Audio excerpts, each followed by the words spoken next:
there is God, and you're going to have to answer to God. And there's going to come a day when your attitude is going to take you places you will wish you had never carried that attitude around with you. Now, let me speak to some young people. God is watching how you talk to your parents. I've seen some stuff that made my hair stand up on my head. It stands up on my head anyway, but I've seen some stuff that's jacked me up. The way kids talk to their parents.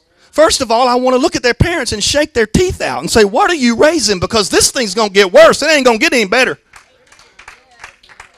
And the second thing is I'm looking at the kids and I'm saying, dear Jesus, son, do you know what the Bible says about honoring your father and mother? It's the first commandment with promise. But you know what the promise was? That you live. You're giving way to the principality that's trying to take your future. You're giving the enemy that's assigned to kill you power over you when you backtalk your parents. I know it's old school and it's bad. You know, it don't fit this generation at all. It's not politically correct, but I'm telling you an absolute gospel truth that'll bring peace in your home. The Bible says if you throw the scorner out, strife will cease. Who is the scorner?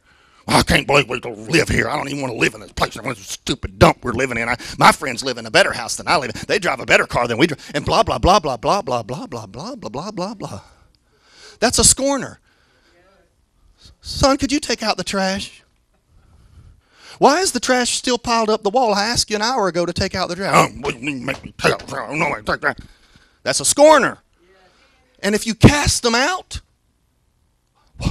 they'll call DCF. Good. They got a place for them. Get them out. You'll have peace in your house.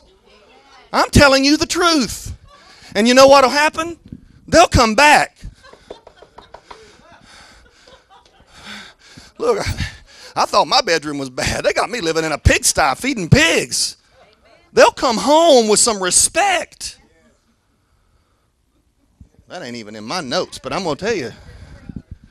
Listen, we're fighting battles we don't need to fight. Parents, you've got authority. Use it. Use it.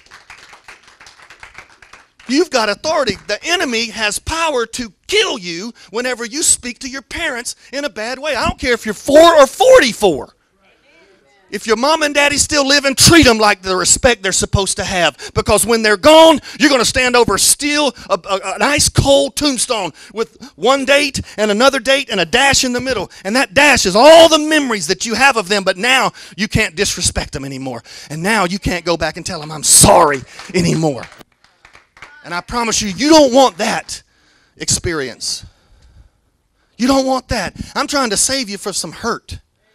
And I'm telling you what else I'm doing. I'm going to fix a host of problems in your family and in your life. If you will just do what I'm telling you, show some respect. Mama, demand it. Son and daughter, give it.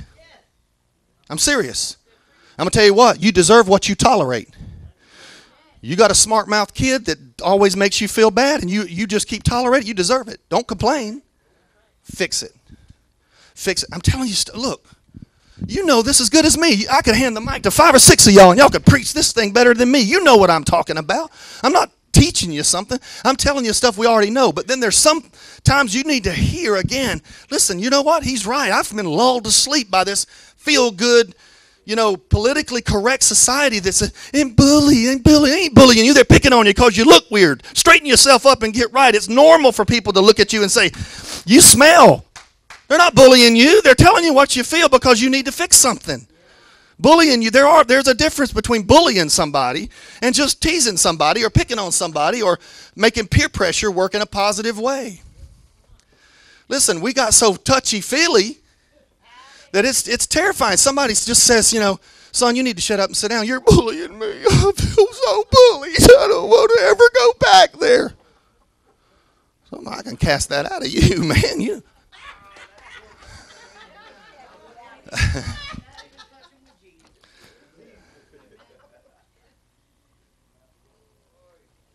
The Bible says if you spare the rod, you hate your child. He that spareth the rod hateth his child. I don't care how you was raised or what you bring. That's the Bible. And it also says rod, R-O-D, that's rulers of darkness. That's how come they come right on up in. When you let that child treat you like that, those rulers of darkness are right there.